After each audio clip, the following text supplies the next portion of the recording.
good to see you all here, and it's good to be here. And if I collapse on stage from a heart attack, don't be too surprised, because I got in at midnight last night with hours of jet lag, and I'm feeling a bit floaty at the moment, but I'll do my best. I'll do my best to keep it all together. The ancient texts from many different cultures say that it's an incredible privilege to be born in a precious human body and to live on this beautiful gem, this garden, this delight of a planet. What a gift we were all given when we were given the opportunity to incarnate here, now, on this planet, at this time. We live at a crossroads. There's no doubt. We all feel it. We all know it.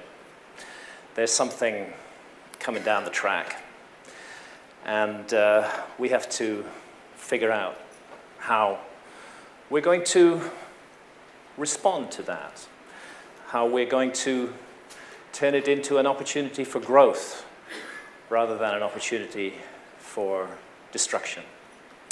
I don't think it's the first time that mankind has stood at such a crossroads.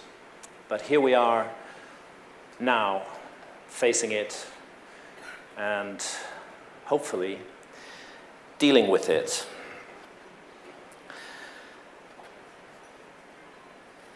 A precious opportunity which should not be wasted. Today I'm going to talk about some traces of perhaps a lost civilization, and these will look primarily at scientific traces and also at spiritual traces of that civilization all around the world. I believe we are a species with amnesia. I think we have forgotten our roots and our origins. I think we are quite lost in many ways, and we live in a society that invests huge amounts of money and vast quantities of energy in ensuring that we all stay lost. A society that invests in creating unconsciousness, which invests in keeping people asleep so that we're just passive consumers or producers and not really asking any of the questions. And I found for me the study of the past and the mysteries of the past has been a liberating process in terms of looking at the present. This is the world, of course, as it looks today. We're very concerned about such issues as global warming, climate change, and coming earth changes, which many have intuited. But if you go back 21,000 years, you will find that the world looked very different. There were gigantic ice caps covering the major land masses. The ice over North America, this huge ice cap, was actually 2 miles deep. Can you imagine that? 2 miles of ice sitting on top of New York City? Well, I don't know, but that's how it was. Same in Come Closer. I mean, just an extraordinary thing. Nobody could live there. Any traces of whatever was underneath it were ground to dust by the weight of that ice. Europe, the same story, a gigantic ice cap, bigger than Antarctica, covering the whole of Northern Europe, just an extraordinarily different world. This is our world today with its familiar contours and outlines, and this is the world at the end of the last, not the end, but at the last glacial maximum, 21,300 years ago. There was no Red Sea. There was no Arabian Gulf. The Indian coastline was greatly extended. Sri Lanka joined onto the tip. Southeast Asia was a whole continent that is now underwater, just reduced to the Malaysian peninsula and the Indonesian islands. Altogether, 10 million square miles of land were above water then that are underwater now. And 10 million square miles of land, that's the whole of Europe and China added together in terms of area. So this was a very serious change that took place in the Earth when we went from that to this. And it was a change which unfolded over a period of about 10,000 years, but sometimes it was extremely cataclysmic. It wasn't just a slow drip, drip, drip of the ice sheets. What would happen on top of those 2-mile-high ice caps is that you would get a gradual accumulation of meltwater in glacial lakes on top of the ice caps.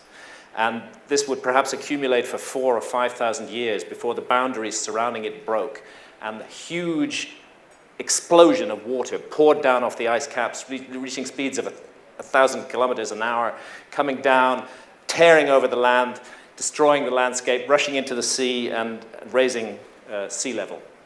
30-foot, 40-foot rise in sea level overnight happened twice during the last ice age. We can imagine what a 30 or 40-foot rise in sea level would do to our civilization today if it were to happen overnight. I believe it would bring it instantly to an end. Now we have traditions, myths, stories from all around the world of an all-destroying global flood. And the tendency of academics is to say that these stories are just, what happened was there was some little local flood, and the people in that area imaginatively elaborated it into a global flood. I don't think I need such an explanation when I know that there were global floods at the end of the last ice age, when the whole world was flooded again and again and again. And I do believe that the flood myths from all around the world, amongst which, of course, I include the story of Atlantis, are a memory of real events recorded in myth and tradition. It's rather interesting that Plato, who is the earliest surviving source for the story of Atlantis, tells us that he got it from his relative Solon, who in turn got it from the ancient Egyptians, and that they spoke of a time 9,000 years before the time of Solon. That's 9,600 BC, or 11,600 years before the present, when the wonderful civilization of Atlantis was destroyed in a single terrible day and a night by flooding and earthquakes. Academics think that Plato made it all up. But if Plato made it all up, it's extraordinary that he chose that date and that time, around 12,000 years ago, because that was absolutely at the peak of the meltdown of the last ice age, when there was indeed global flooding. The story is all over the world. In India, it's the story of Manu, the Indian Noah, rescued from the flood by Vishnu. In Greece, it's the story of Deucalion and Pyrrha. The same thing, a couple who regenerate mankind, surviving the flood, riding it out in a box that rides along the waves. The Maya, too, had this story of the end of the last world age and the whole Mayan concept of cyclical time, and what goes around, comes around, fits in with this very, very strongly. Here's the story of Noah from the Bible. And if you want to find the origins of the story of Noah, you need to go to Sumer, the land that is now Iraq, where the Epic of Gilgamesh, almost 5,000 years old,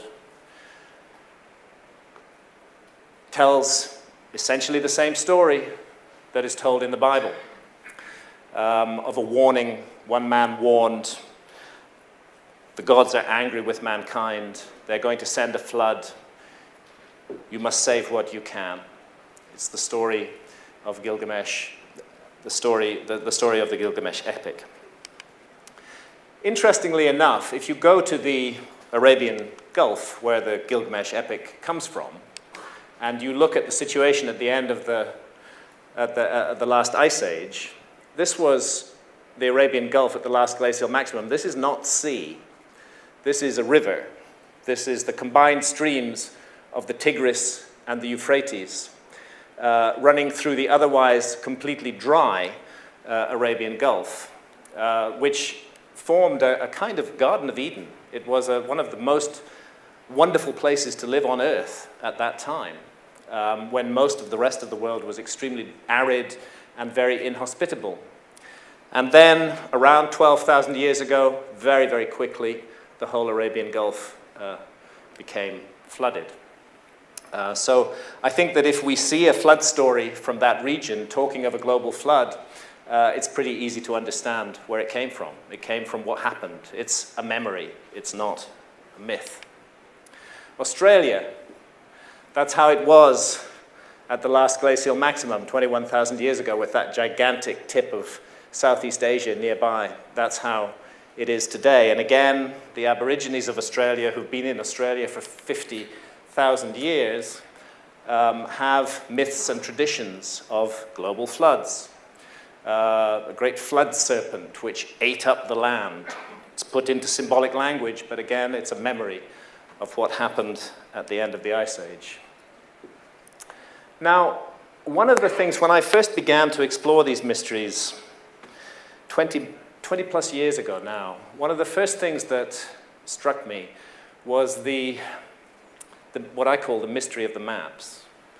That there are certain maps that have come down to us from antiquity which show the world not as it looks today, but as it looked during the last Ice Age.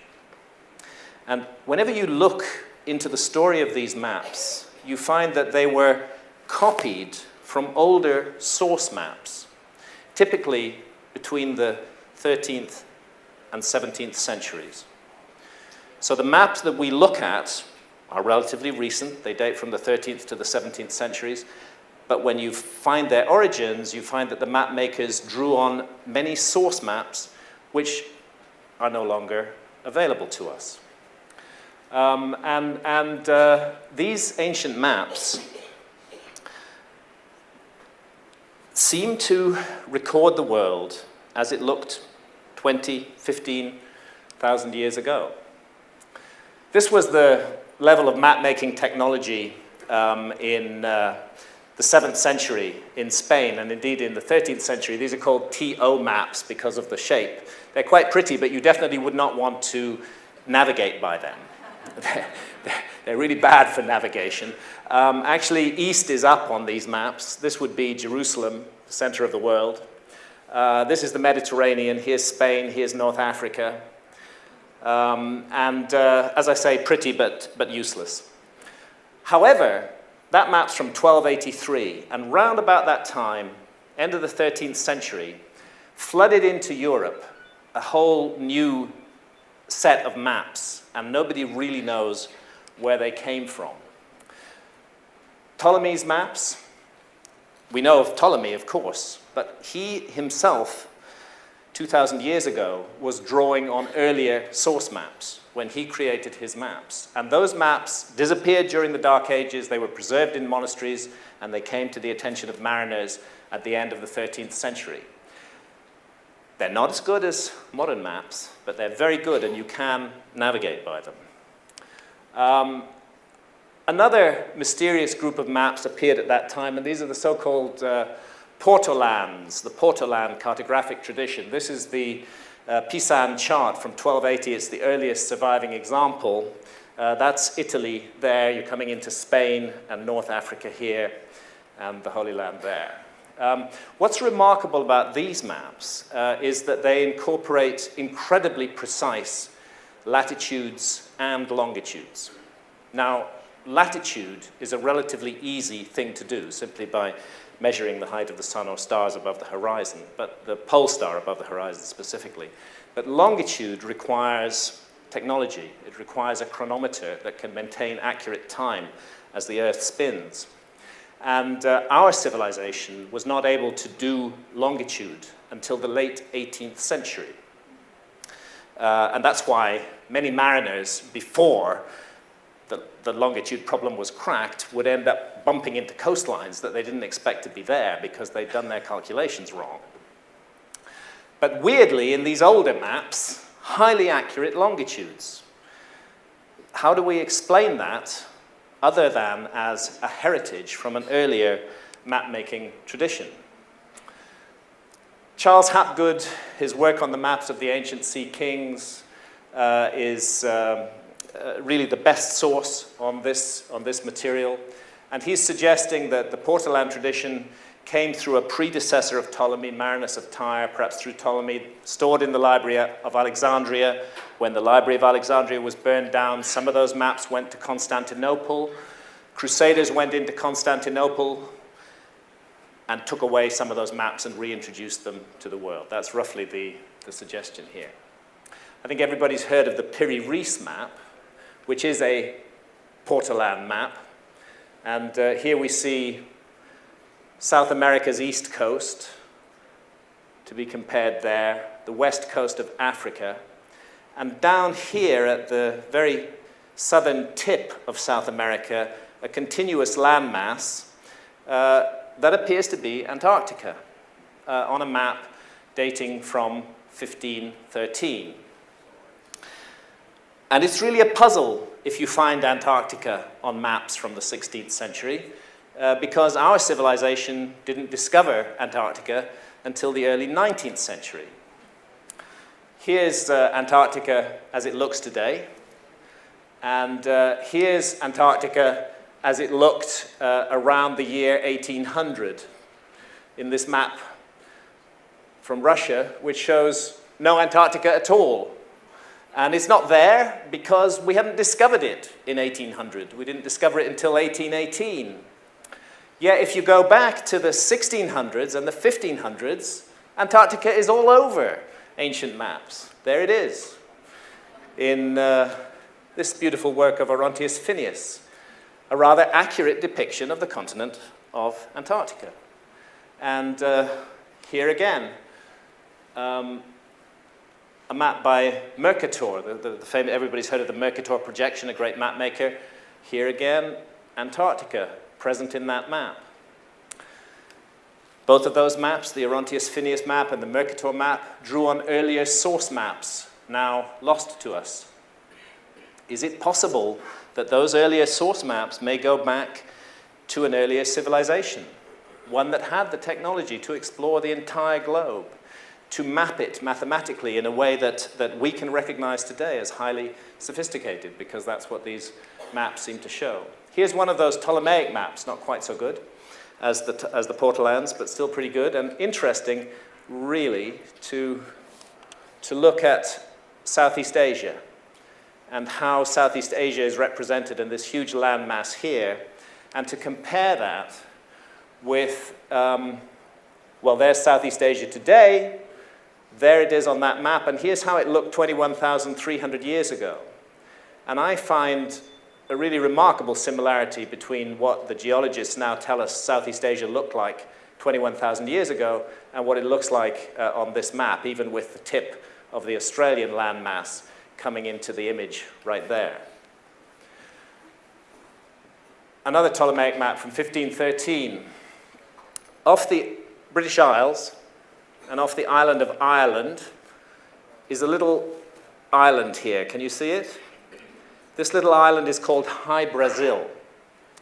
Lots of people believed in the existence of High Brazil. I know personally of 2 expeditions that were sent out from Bristol, which is a town very near where I live, to look for High Brazil. But they couldn't find it because they didn't need a ship to find it. They needed a time machine. You have to go back 13,000 years to find High Brazil. And that's where it was. The geology shows us quite clearly with lower sea levels at that time, this landmass was exposed around 13,000 years ago, the landmass that is shown on that map. And let's go back to the Piri-Reis map again. On it, right up here, there's an island which doesn't exist. Not today, anyway. And on that island, there's these curious stones side by side. Do you see them there? That island is in exactly the place where Bimini is today. And underwater off Bimini is the famous Bimini Road. I think that that's what's shown on this image here, how it looked before it was flooded at the end of the Ice Age. Now, if we are looking at the faint fingerprints and traces of a lost civilization that explored and mapped the world more than 13,000 years ago, what other traces are there? Well, I wrote a whole book about this called Fingerprints of the Gods, so you'll find it all in there. But I want to concentrate on the spiritual side of things, because there is an astonishing spiritual continuity all around the world. And I'm going to speak of it today with specific focus to ancient Egypt, but also with a secondary focus on Cambodia. Again, the Piri-Reis map. It actually turns out to be drawn on a very modern projection, which is an azimuthal equidistant projection, and it's based on Cairo, where Giza is, where the pyramids of Giza are. So this seems a good opportunity to go to Giza.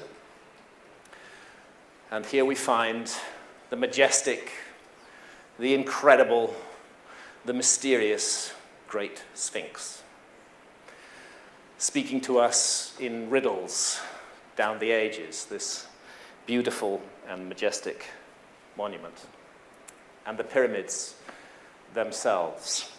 My wife Santha took all of these photographs. She and I have been privileged to visit Egypt times beyond counting. There is something truly magical and mysterious about that site. It is a very special place on the world. It isn't the only special place, but it is extraordinarily special, and it touches the soul, and it touches something deep in us, and I believe that that's because it was designed to do that. The three great pyramids of Giza standing there in the desert like three stars brought down to earth. Now, one thing about the Great Pyramid you can tell immediately, even though you might not know anything else, is that astronomy was involved in creating it. The Great Pyramid is stunningly accurately aligned to true north, south, east, and west. It's actually within 3/60ths of a single degree of true north. And that is an incredible, accurate alignment, especially when you're dealing with a monument with a footprint of 13 acres. It would be very hard to do it today. We probably could do it, but it would be difficult. And the architect would want to know why. I mean, why do you want to do that? We can build you this amazing, huge monument, but must it really be within 3/60ths of a single degree of true north? That's making the problem really, really huge. So it tells us not only were astronomers involved to get that level of accuracy, but also that it was important to them. It really mattered to them to be precise, to be on the button in that way. And a second thing which just will not go away at Giza, no matter how angry the archaeologists become, no matter how they swarm out of their nest and leap all over anybody who dares to criticize the existing paradigm. What will not go away is the hint of much greater antiquity surrounding the entire Giza complex. That's what won't go away. And that's what I want to look into a little bit just now. This is from the Temple of Seti I in Abydos, and we see the pharaoh Seti showing his young son, Ramesses II, a list of all the kings of Egypt who'd ruled before them. And that list goes back through the historical pharaohs who we know about, back to round about the date that we would call 3000 BC, when Egyptian civilization is supposed to have begun, but it doesn't stop there. It keeps on going back. It goes back thousands and thousands and thousands of years before that, until the time of the gods, the time that the ancient Egyptians called Zep Tepi, the first time, when the gods brought civilization to Egypt. That's what the Pharaoh is showing his son, a connection to the gods, going back thousands of years into the past. And from the tomb of Seti I, again, we see this idea that goes right the way back to the god Osiris. Here, showing the way to the future Horus kings of Egypt, how they should live, how they should create a kingdom, how it should be in harmony between earth and heaven. Everything goes back to the first time, to the time of the gods, to the time of Osiris.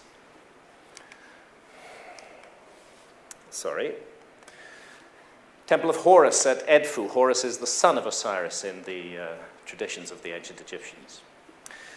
At this temple of Horus, there are whole walls covered with texts. And those texts are known as the Edfu building texts. This is what they look like. And they're very mysterious. Many people, many archaeologists will tell you that there is no flood tradition in Egypt. This is absolute nonsense. They clearly have not read the Edfu building texts, because the Edfu building texts speak of a homeland of the primeval ones. They say it was an island. They say it's where the gods lived. They say there was a great flood there, which utterly destroyed it. And that those gods who survived came to Egypt, settled in Egypt, and started to re-establish what they had had before. They built what were called primeval mounds all over Egypt, which were to be the sites of all future temples and religious structures in Egypt. Is it possible that some of the monuments of ancient Egypt are actually much older than the Egyptologists tell us? Here's the Osirion in Abydos, named after the god Osiris. And it's a very curious structure, gigantic blocks of stone. 100-ton weights are very common in the Osirion. And weirdly, it's close to 100 feet lower than the nearby temple of Seti I. Now, Egyptologists attribute this monument to Seti I. But it actually appears to have been built at a much earlier phase. It's just so much lower down. It's like there's been an accumulation of silt on top of it, and then thousands of years later, Seti I came along and built his temple. And then when the archaeologists excavated it, they said, well, that's by Seti I. This is nearby. It must be by Seti I. There's no good evidence connecting it to Seti I at all. The Great Sphinx of Giza. I'm not going to go into detail into Robert Schoch's and John Anthony West's extraordinary work on the rainfall erosion of the Sphinx, but it has thrown a real spanner in the works of Egyptology, and the Egyptologists are still very upset about it. You know, how dare a geologist suggest that the Sphinx actually might be thousands of years older than it's supposed to be, because that is what Schoch and West are suggesting, that these erosion patterns in the trench surrounding the Sphinx, which we would have seen on the body of the Sphinx too if it had not been restored again and again down the ages, that this erosion pattern can only be caused by exposure to thousands of years of heavy, heavy rainfall. And no such rainfall fell in Egypt in 2500 BC when the Sphinx is supposed to have been built. You have to go back to the end of the last ice age to find that massive precipitation that could have caused this level of weathering in Egypt. And these extraordinary temples that stand in front of the Sphinx were created from the limestone that was quarried out around the body of the Sphinx to create the body. Therefore, they are as old as the Sphinx. If the Sphinx is 12,000 years old, then so are these temples. And these temples, like mighty memorials of a forgotten past, are really hard to explain. There are blocks of stone, again, in the range of 100 tons in these temples, and they just have been built up as though it's an easy thing to do, as though it's easy to manipulate 100-ton blocks of stone. Now, the three great pyramids standing above the modern city of Cairo. that atmosphere of strangeness and mystery cannot be escaped. Let's take a quick flight around the Great Pyramids of Giza. We're looking from the east side here over the village of Nazlet al-Saman, the Great Pyramid, Pyramid of Khafren, supposedly, the Pyramid of Menkaure. We'll come around again. We're swinging around to the west side now. This is the north face of the Great Pyramid. The second pyramid, the third pyramid. Can you see the Sphinx, by the way? This is the Sphinx down here. The Sphinx is 270 feet long and 80 feet high, but it's dwarfed by the pyramids. It almost disappears from view. And here's the Valley of the Nile off to the east. So let's just come in closer and closer to these amazing monuments. The top of the Great Pyramid, 480 feet above the ground, a flattened area on top of the Great Pyramid there. And there I am, on top of the Great Pyramid. Now, I'm not showing this picture for, well, that's how I used to look in those days. Ah, sweet bird of youth. How quickly does she fly? We climbed up the southwest face there, the southwest corner. And actually, I've climbed the Great Pyramid 5 times. 3 of the climbs were legal, and 2 were illegal. This was one of the illegal climbs. And on one of the climbs, when I had more time, because I was up there legally and the police weren't going to arrest me, Santa and I, we spent some time looking around at the graffiti on top of the Great Pyramid. It's astonishing. There's graffiti going back hundreds of years up there. Even Mercator, that map maker, he left his graffiti up there. Loads of people have been climbing the Great Pyramid and leaving their graffiti. Including, I found, and this was an astonishing moment for me, one step down, just behind me there, is a piece of graffiti that says, P. Hancock, April 5th, 1916. My grandfather was called Philip Hancock. He was in Egypt in 1916. After we got down off the pyramid, I called my dad, he was still alive then, and asked him to look at my grandfather's diary. What did he say for the date of April 5th, 1916? One single line, climbed the Great Pyramid today.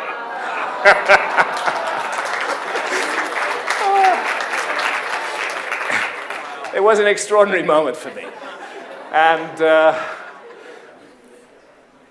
there's something about this place. It's like flying on a magic carpet above the city of Cairo. It's such a privilege, such a gift to be able to go there. I don't want to bore you with statistics. It's just 13.1 acres. It weighs 6 million tons. It's got 2.3 million blocks of stone. It's 481 feet high. It just is the most amazing thing. You know, it's just, you can look at it and just kind of miss it, and then you look at it closely and you begin to realize you're looking at something that's utterly impossible. I just want to take you on a quick journey around some of the interior of the Great Pyramid. I think we'll start down here in the so-called subterranean chamber, which is 600 feet vertically beneath the apex of the pyramid and about 100 feet beneath the base. It's carved out of solid rock. They went 300 feet, a sloped corridor, sloping at an angle of 26 degrees.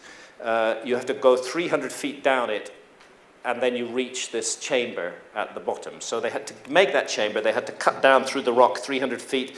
It's about 3 feet 6 inches high and the same wide, so you have got to go down like this, all the way down. And you get to the bottom, and here's this rock-hewn chamber, deep underground. And here's a couple of likely lads in the rock-hewn chamber. That's me and my friend Robert Boval, the author of the Orion Mystery, just to give you a sense of the size of the room. Now, coming out of the subterranean chamber, let's go back up this passageway which leads to it. There it is, cut from solid rock, as I described. And then you come to this junction here, and you go up the so-called ascending corridor. and along a horizontal passage that leads you to the so-called Queen's Chamber. We don't know what the builders of these pyramids called these chambers. All these names are modern attributions. Let's just take a quick look inside the Queen's Chamber. The statistics are there. There's these curious little shafts in the walls of the Queen's Chamber. Up until the 1870s, this shaft was not visible. It was covered by a block of stone. When they completed the chamber, they closed it. But a British Freemason called Wayman Dixon, who'd noticed that there were shafts in the chamber above, the King's Chamber, wondered if there might be shafts in the Queen's Chamber, and he went around tapping the walls. And he found these hollow points, cut out the stone, and sure enough, there's these shafts. And my friend Robert Boval has established the astronomical connections of these shafts. That the Queen's Chamber shafts point, the southern shaft, this one, points to Sirius, and the northern shaft points to Beta Ursa Minor. Very curious thing, especially since these shafts actually do not exit on the outside of the pyramid. The ones from the King's Chamber do, but these ones don't. And back in 1993, a German robotics engineer, Rudolf Gantenbrink, sent a little robot up that shaft, and 165 feet up the shaft, the robot came to this door with two metal handles. Rudolf Gantenbrink was immediately banned from doing any further work in Egypt and was sent away. The project was taken over by the Egyptian government. Some years later, Zahi Hawass sent another robot up the shaft with a mission to drill through that door and find out what was on the other side. And there we go, there's the drill, there's the door, there's the hole that they made. You know what they found on the other side? A space and another door. It's like an invitation. Search me. The pyramid is saying, search me, but I'm not going to make it easy for you. You're really going to have to figure this thing out. We still don't know what's at the end of that shaft. Okay, so we're going to come out of the Queen's Chamber, back along the horizontal corridor. Now we're looking up the Grand Gallery, 153 feet long, 28 feet high. This is called a corbel vault. Each level protrudes slightly over the level below it and narrows up towards the ceiling. Well, these blocks weigh about 70 tons each. They're laid at an angle of 26 degrees. You can't get a sheet of paper between the joints. They're unbelievably precise. It's like being compared to opticians' work on a scale of acres. An astonishing feat of construction. The work of giants, really. At the top of the Grand Gallery, you have an entrance to the King's Chamber. This is the King's Chamber here. And above the King's Chamber, not known until the early 19th century, are 1, 2, 3, 4, 5 more chambers. And getting into those chambers is really fun. I'll come to that in a moment. But let's first of all go into the King's Chamber. And this is what the King's Chamber looks like. Those are those shafts again. This is the northern shaft, the southern shaft's on this side. One pointing to Orion's belt, and the other again pointing to one of the circumpolar stars. It's a beautiful geometric room. It's made of granite blocks. The Great Pyramid is a limestone monument. These granite blocks were brought about 500 miles from Aswan. They were lifted to a height of hundreds of feet above the ground and put into position in this extraordinary chamber in the heart of the pyramid. There is a sarcophagus in it. I and my colleagues believe that this is not a sarcophagus that ever contained the body of the pharaoh Khufu, or of any pharaoh. We think that it was involved in some kind of process, some kind of initiation. I'm going to talk about that a little bit. But because there is a sarcophagus in it, immediately the assumption has been made that this must have been the burial chamber of Khufu. Let's look at this setup again here. The King's Chamber and the so-called relieving chambers up above it, rather similar to the Djed pillar, the symbolic backbone of Osiris, which is a symbol of resurrection and rebirth in the ancient Egyptian religion. It seems that they were creating a symbol of resurrection, of rebirth within the Great Pyramid. To get into those rooms, here's what you do. You put a ladder 30 feet high up against this wall, and you lean it up against that side there, and there's a little hole just a bit wider than me, which fortunately a rope now hangs out of, and you grab hold of that rope, haul your body into it, pull yourself through, and then you get into a narrow tunnel, and that leads you into the first, and eventually into all 5 of these chambers. And I'll just take you to the top chamber. That's that one up there. And again, these extraordinary, huge blocks of stone. These are in the range of 100 tons each, which form the floor of this chamber. And indeed, all the other chambers, again, have these gigantic blocks of stone, which are almost impossible to move, really, but there they are. More graffiti inside. Sister M.T. Martin, 6th of February, 1915. There's me with one of my kids, Layla.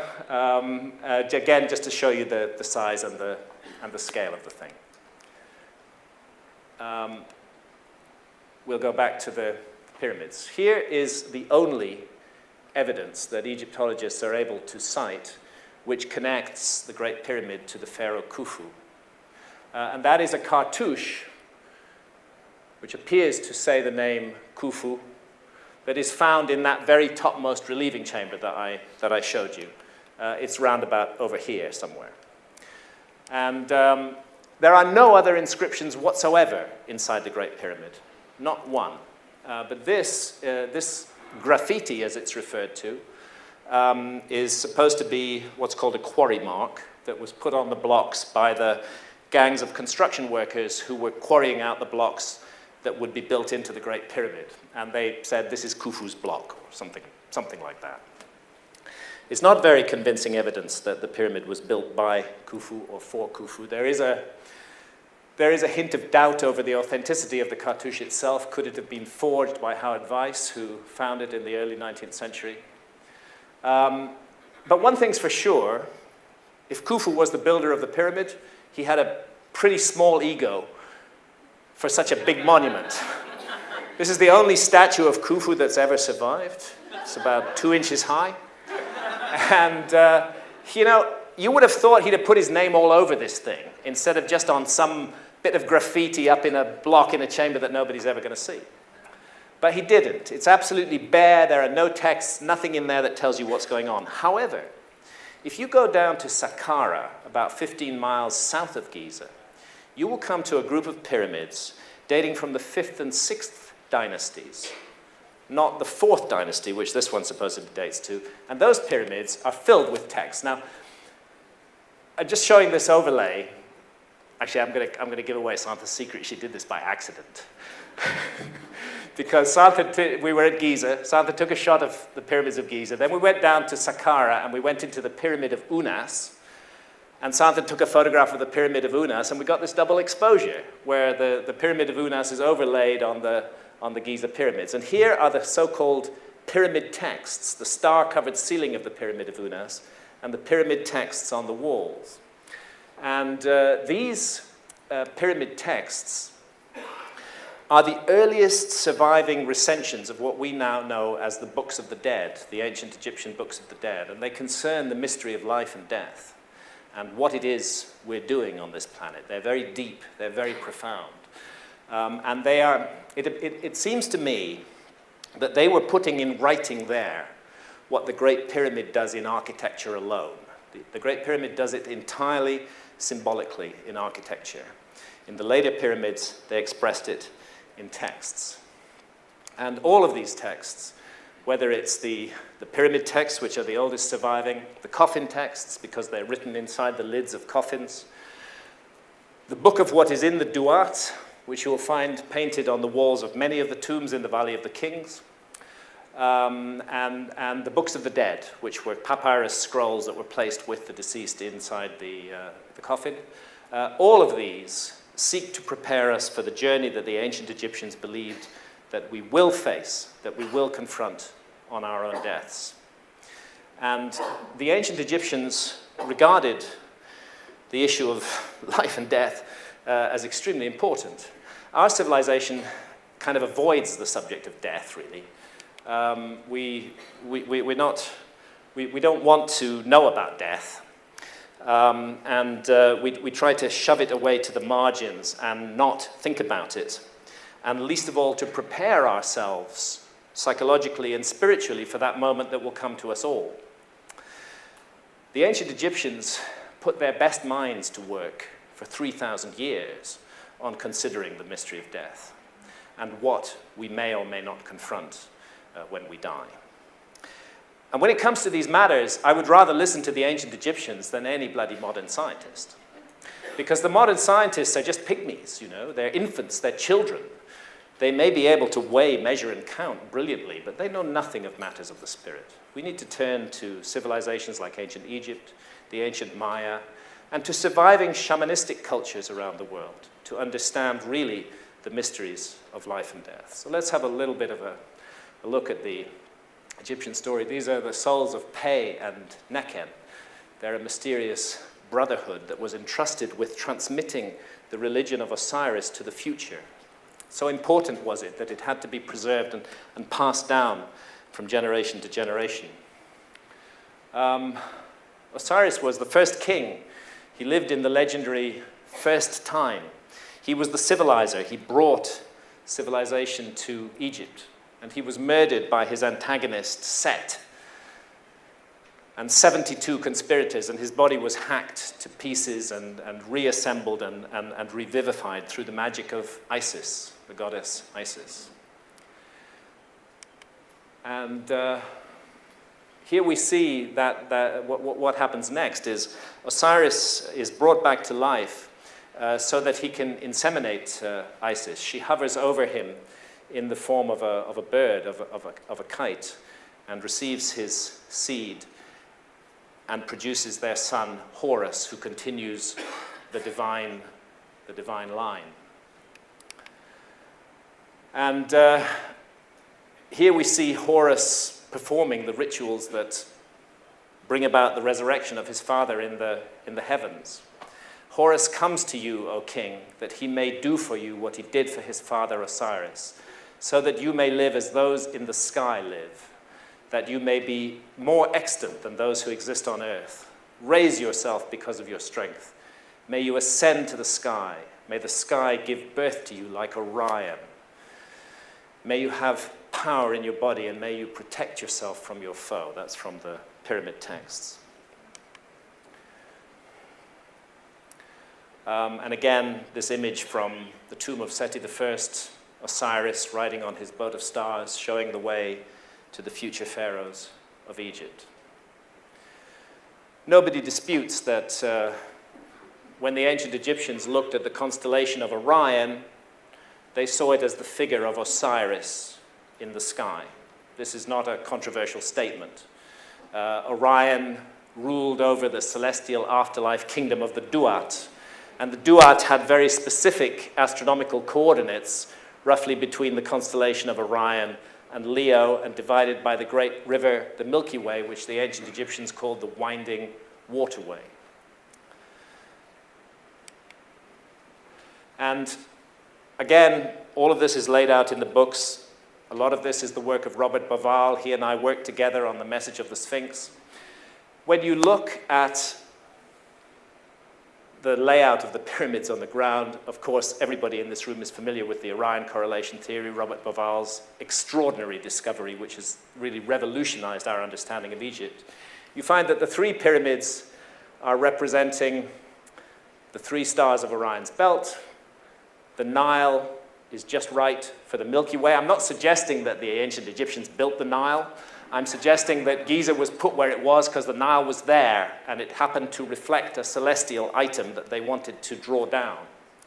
And then we have this lion-bodied monument and constellation of Leo, which I'm going to speak about a bit later. So Osiris ruled in the first time, and we shouldn't be surprised that the astronomical layout contains hints of very ancient origins, and I'll come back to those in a moment. I want to talk about the journey through the Duat, this strange parallel realm, which is at once a place in the heavens and also a kind of underworld. with narrow corridors and passageways and strange chambers that you find yourselves in, and monsters and demons, and you have to be prepared for every challenge that you will face there. In fact, that was what your life was for. It was to prepare you for that moment when you make the journey through the afterlife realm. Sometimes the god Anubis would act as your psychopomp, as your guide, leading you through the afterlife. The texts make it clear that there was a great secret in the 5th division of the Duat, which is referred to as the land of Sokar and of Rostau. And it's not an accident that Rostau was one of the ancient names of Giza. In fact, in this image from the book of what is in the Duat, we see a pyramid, we see a sphinx, and we see a hidden chamber with this curious figure, 3-headed serpent here, a winged serpent very familiar from this part of the world. Go back inside those chambers and corridors. There's the grand gallery of the Great Pyramid. Here's an image from the book of what is in the Duat. A boat, a huge boat, is buried on the south side of the Great Pyramid. We find boats used in the navigation of the Duat, the narrow corridors and passageways. Strange chambers, here with star gods seated. And the king's chamber. What I'm suggesting is that the Great Pyramid was your journey through the Duat in stone. It was a place where you prepared for that journey. And I think that this room probably has something to do with this scene. And this is called the judgment scene. And it takes place in the 5th division of the Duat, in the hall of Maat. Maat is the goddess of cosmic harmony, of truth, of justice. And she is symbolized by this feather. And here we see the deceased, in this case one of the Ptolemaic pharaohs, because this is from Deir el-Medina on the west bank at Luxor, being ushered into the hall of Maat, which is also called the judgment hall of Osiris. And here in the background we see a set of scales, and there are the scales. Here is the god Thoth, writing on a tablet. This monster is called Amit, the eater of the dead. He is part crocodile, part hippo, and part hyena. And here is Osiris sitting in judgment. The weighing of the heart is the central aspect of this scene. And what we see here, weighed against the feather of truth, of harmony, of justice, is this symbol representing the heart of the deceased.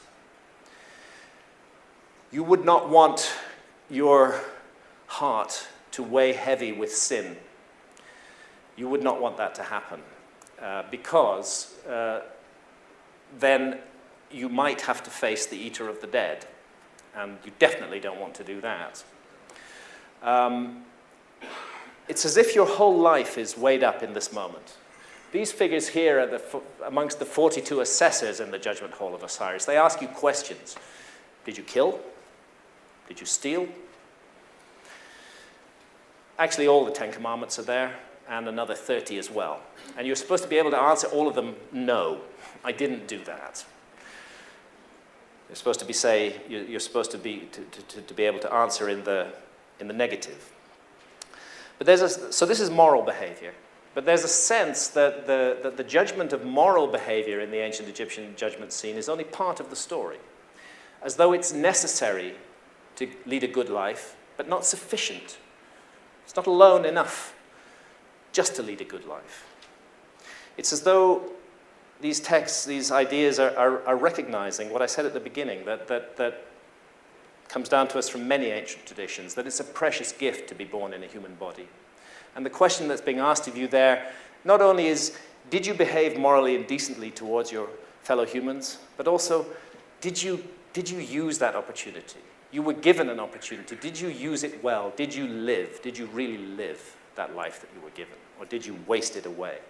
That's the second aspect of the judgment scene, and the more difficult and the more complex one. So, Thoth records the verdict. If your heart outweighed the feather, if your life was lived inflicting misery and cruelty and pain on others, if your spiritual potential was utterly frittered away and wasted, this is what you would face. Annihilation, never to be born again, never to come back. Your story is over. It's rubbed out from the book of life. If you've lived your life right, then something wonderful is being proposed, and that's the life of millions of years. And I just want to read a passage from the Normandy Ellis translation of the ancient Egyptian Book of the Dead. I stand before the masters who witnessed the creation, who were with Ra that morning the sun rolled into being, who were with Osiris in the grave as he gathered himself together and burst from the tomb, white with heat, a light and shining god. Hail Thoth, architect of truth, give me words of power that I may recall my years and weave together my history.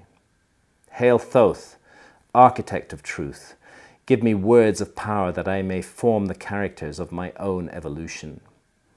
I stand before the masters who witnessed the generation, who were the authors of their own forms, who rolled into being, who walked the dark, circuitous passageways of their own becoming, who saw with their own eyes their destinies and the shapes of things to come. I stand before the masters who witnessed the working of magic, who were with Isis the evening she became the swallow, and her lamentations filled the air, who were with her as she shook down her black hair and veiled the god's transformation in secret, who witnessed the conception of the divine child, though his coming was yet unrevealed. Hail Thoth, architect of truth, give me words of power that when I speak the life of a man, I may give his story meaning. I stand before the masters who know the histories of the dead, who decide what tales to hear again, who judge the books of lives as either full or empty, who are themselves authors of truth, and they are Isis and Osiris, the divine intelligences. And when the story is written, and the end is good, and the soul of a man is perfected, with a shout they lift him into heaven. Hail Thoth, architect of truth, give me words of power that I may complete my story and begin life anew. I stand before the masters who witnessed the transformation of the body of a man into the body and spirit, who were witnesses to the resurrection when the corpse of Osiris entered the mountain and the soul of Osiris walked out shining. He gathered his heel and his leg. He gathered his arms and his backbones. He gathered the dreams crackling inside the dark cave of his skull. He knitted himself together in secret. He came forth from death, a shining thing, his face white with heat. Perhaps these monuments formed a sacred landscape in which the afterlife journey was prepared to, the ultimate goal of joining Osiris in the sky, winning the life of millions of years. It's part of an ancient spiritual system, and what it celebrated and nurtured above all else was the gift of life. And yes, the ancient Egyptians sought immortal life, but they did not take it for granted. Here is Thoth writing the name of Ramesses II on the tree of life, the life of millions of years. If you ask the ancient Egyptians where this religion came from, they'd tell you it came from the gods. In Zep Tepi, the first time, when the gods came to Egypt. And here's the second pyramid on the equinox, on the spring equinox. You can see the shadow. It's like a gnomon, shadow running absolutely due west. Clues as to when the first time might have been are actually contained in the monuments themselves, and they require us to understand a little bit about a complicated astronomical phenomenon called the precession of the equinoxes. It's accepted that the ancient Egyptians had pretty good observational astronomy, but most mainstream astronomers today would absolutely reject the notion that the ancient Egyptians had any knowledge at all of the precession of the equinoxes. Certainly, astronomy in ancient Egypt was a spiritual rather than a scientific pursuit. There's no doubt about that. I mean, the second shrine of Tutankhamun is particularly interesting in this respect. You can see these initiates connected through the third eye to a star in the sky. It's somehow as though the study of the heavens is part of our fulfilling ourselves as individuals on this planet. But precession of the equinoxes, no, the scholars say they couldn't possibly have known that. It's a process that we think is caused by the pull of the sun and the moon on the Earth. It causes the Earth to wobble like a top, which is slowing down, and that wobble takes 26,000 years, actually 25,920 years to complete one great cycle. And it unfolds at the rate of 1 degree every 72 years. Each of the 12 constellations of the zodiac gets 30 degrees along the ecliptic, the path of the sun, and the precession runs in the opposite direction to the normal direction of the zodiac. It goes backwards, it's precessing backwards. You have roughly 2,160 years in each house of the zodiac, and these are thought to define the age. So this is why we say we live in the dawning of the age of Aquarius, because in our time, the sun is moving out of Pisces on the spring equinox and moving into Aquarius. It isn't quite there yet. We're not in the age of Aquarius. We're perhaps not even on the cusp. Another 100, 200 years, and we'll be much closer to the beginning of the age of Aquarius than we are today.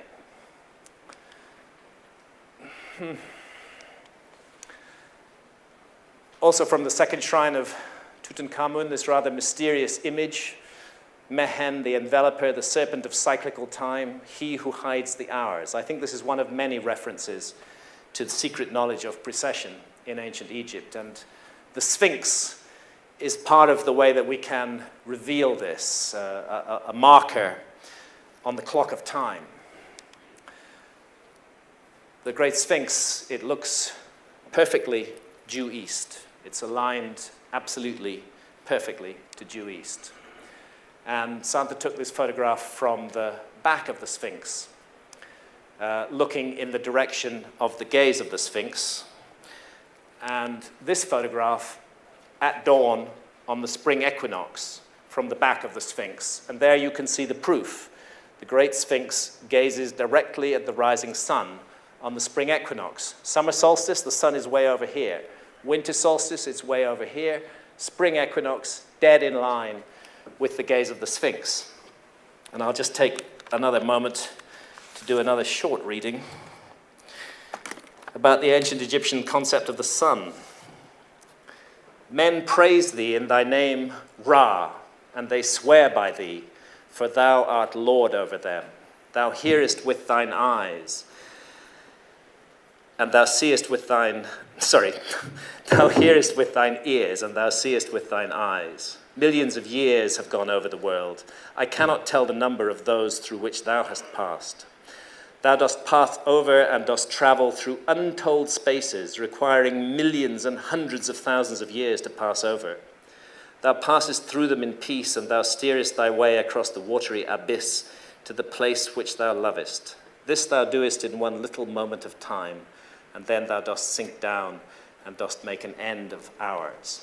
Astonishingly sophisticated notion of the big numbers and distances involved in the sun.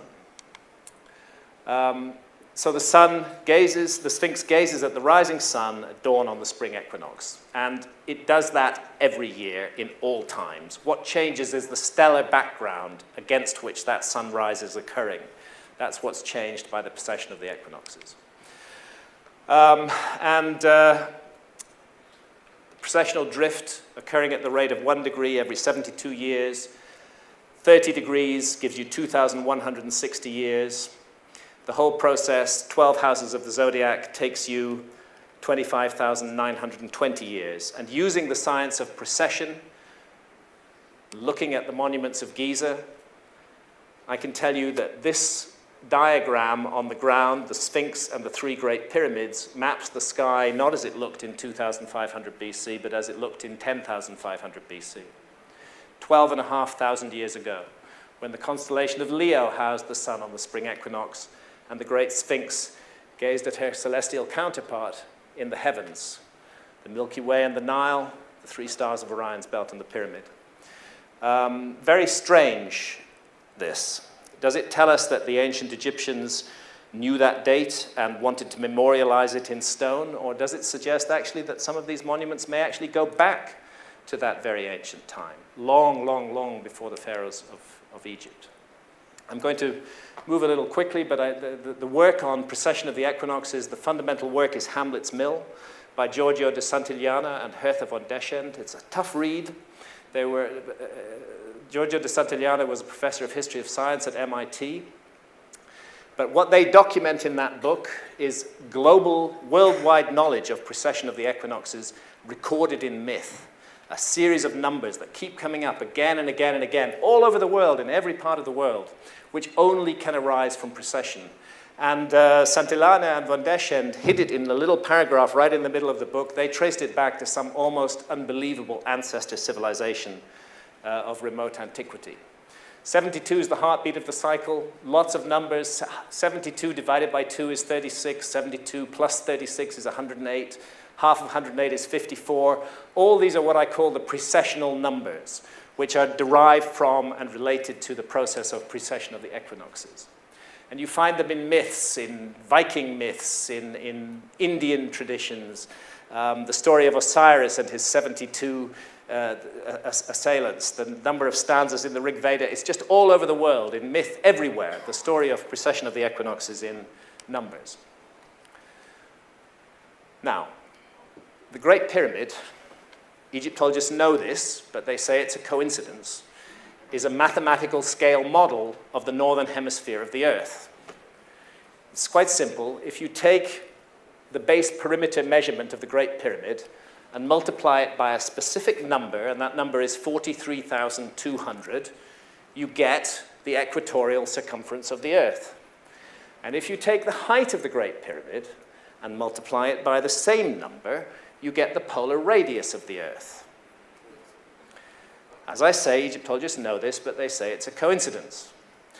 Actually, if it were any other number than 43,200, I might have to accept it could be a coincidence. But 43,200 is one of those precessional numbers. It's one of those numbers that is derived from the sequence that evolves from 1 degree every 72 years. 72 times 30 equals 2,160. That's one house of the zodiac. 2,160 by 20 gives you 43,200. Let's jump to Angkor in Cambodia.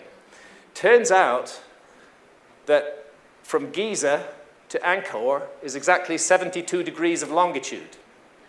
Weird, that. Another one of those precessional numbers.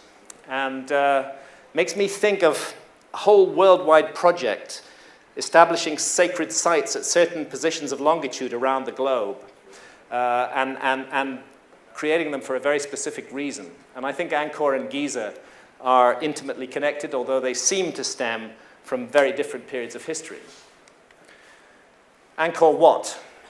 By the way, Ankh-Hor means life to the Horus in the ancient Egyptian language. That's another one of those coincidences, according to the scholars. Here's the Angkor Wat temple. Look at this amazing axis running all the way through it. Actually, it just disappears. We're slightly off the screen here, but it disappears right over the horizon, miles and miles away. It's an east-west axis. Rather pyramidal form of all of the temples in Angkor.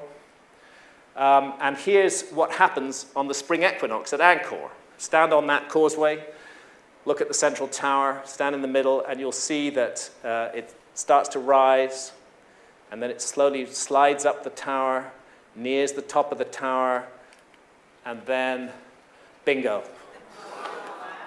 the whole place just lights up like a fairy tale kingdom. It's an amazing experience, and you suddenly realize that this monument, this temple, was built to connect sky and ground at that moment, at that exact moment. It comes alive. That's what it's all about. It's an equinoctial marker, just like the Great Sphinx. There are 72 major temples at Angkor. There are curious pyramidal hills in the background at Angkor. There are these amazing structures. This bridge over to Angkor Thom, 54 figures on each side of the bridge, another processional number. 54 plus 54 equals 108. 108 is 72 plus half of 72, 36. The churning of the Milky Ocean, a relief at Angkor. That's the same thing that's represented in sculpture here. It's represented in a relief here. You see the serpent Vasuki, gods on one side, demons on the other. Actually, these are the demons. These are the gods. They're pulling on Vasuki, the serpent, like he's some huge piece of rope. He's wrapped around Mount Mandara, and it's a churning process. And they're whipping up the Milky Ocean, and they're churning Amrita, the elixir of immortality, the very same gift that is sought by the ancient Egyptians. That's what's produced by this churning of the Milky Ocean. If you trace the major temples of Angkor, you find that they too represent a constellation on the ground, and that is the constellation of Draco in the northern sky. And to cut a long story short, the only time that the correlation works perfectly is in 10,500 BC, exactly the same time that the correlation at Giza works perfectly. I'm not saying the temples of Angkor were built in 10,500 BC. They certainly weren't. They date from about 1100 AD, but archaeologists are finding that there's layers and layers of construction underneath the temples that we see today, as though they're reincarnations of earlier temples. So we have enigmatic ancient sites and religious ideas, widely distributed around the world, extraordinary similarities pointing back to a remote date 12,000 years ago. We've got ancient maps that seem to document the meltdown of the last ice age. Are we looking at the traces of a forgotten episode in human history? I think so. I think that's what's going on here.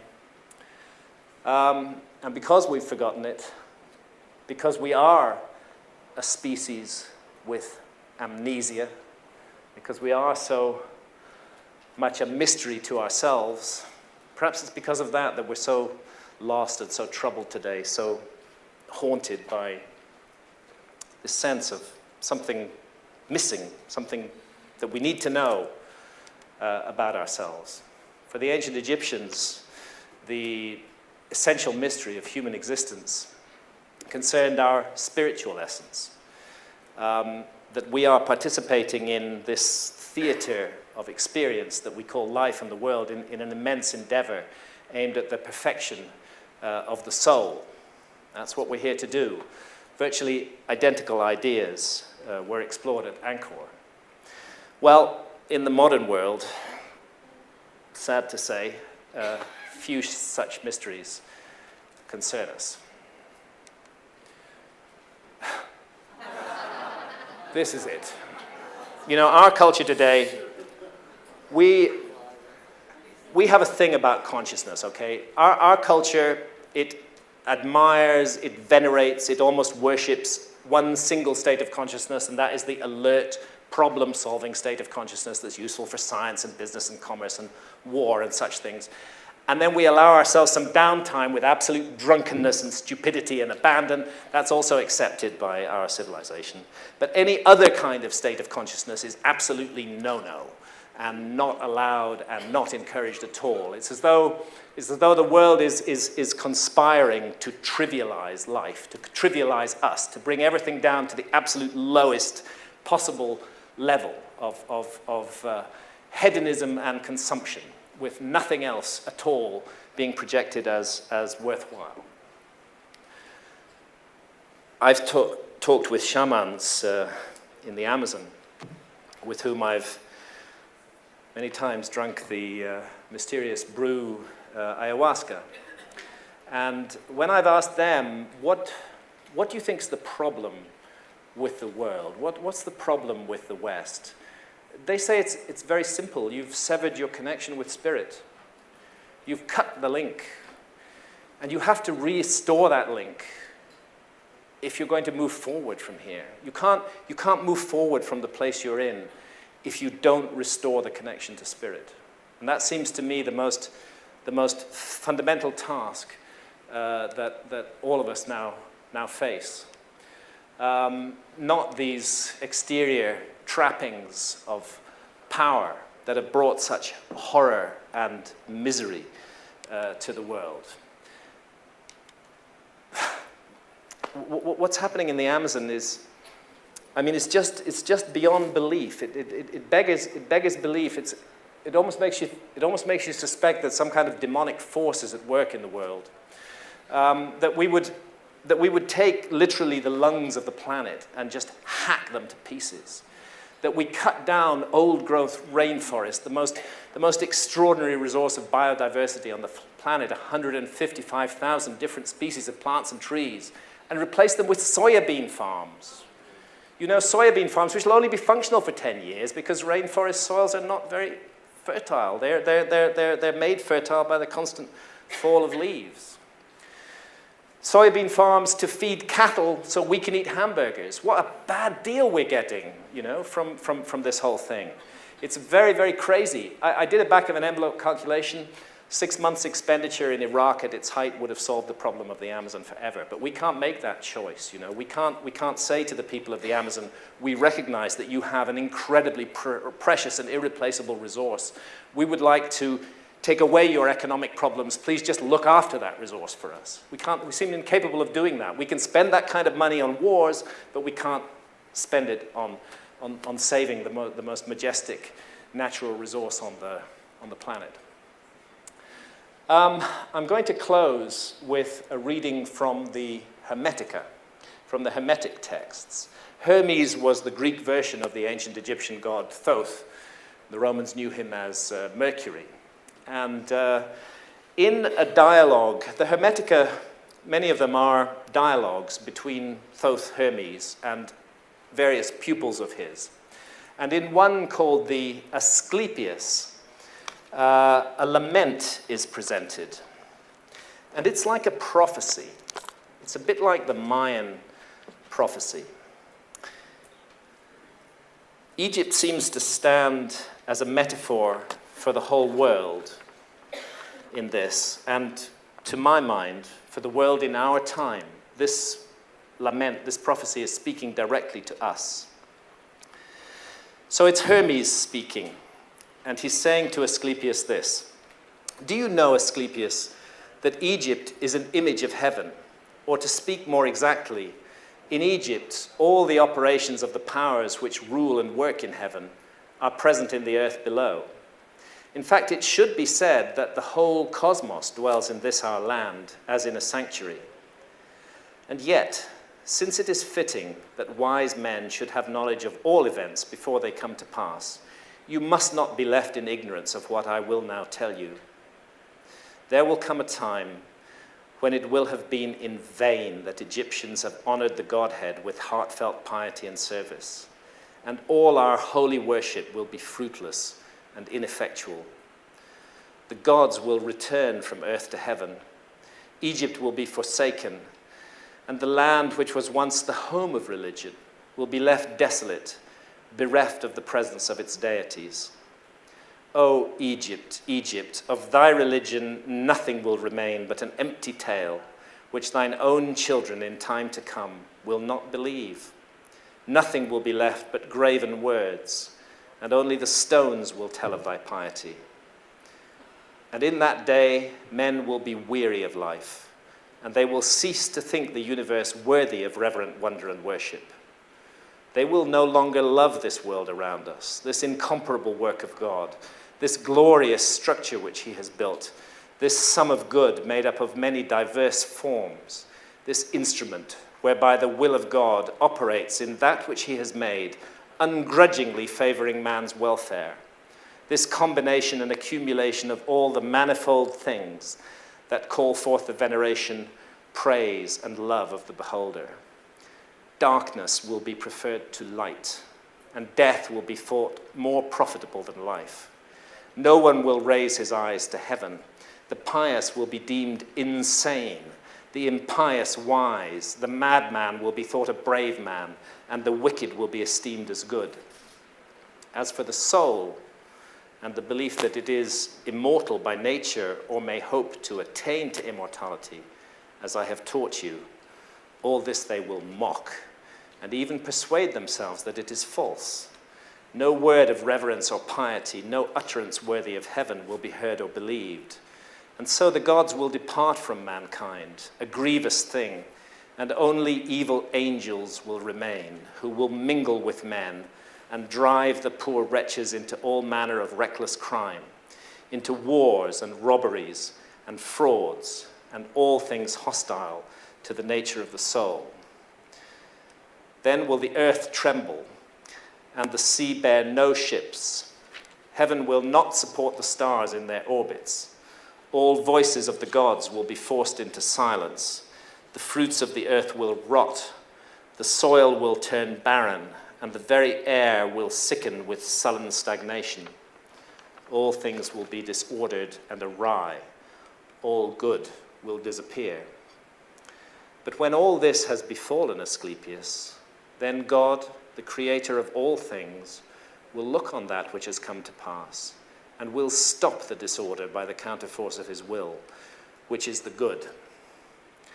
He will call back to the right path those who have gone astray. He will cleanse the world of evil, washing it away with floods, burning it out with the fiercest fire, and expelling it with war and pestilence. And thus he will bring back his world to its former aspect, so that the cosmos will once more be deemed worthy of worship and wondering reverence. And God, the maker and maintainer of the mighty fabric, will be adored by the men of that day with continuous songs of praise and blessing. Such is the new birth of the cosmos. It is a making again of all things good, a holy and awe-inspiring restoration of all nature, and it is wrought inside the process of time by the eternal will of the Creator. I don't know whether we're going to face some terrible global catastrophe in 2012 or not. I certainly hope not. I hope it will not come down to misery and horror and awful, awful things. There's enough of that in the world already. But I do remember what all the ancient texts say. There isn't a single flood myth, there isn't a single story of the destruction of past civilizations that don't implicate humanity in the story somewhere. Our own behavior and what we do is part of what we're bringing down on the world right now.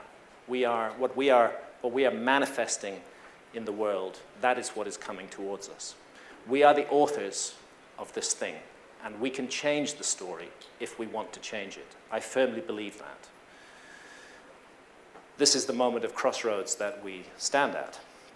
None of us can effect changes on a macro level. It's impossible to do so.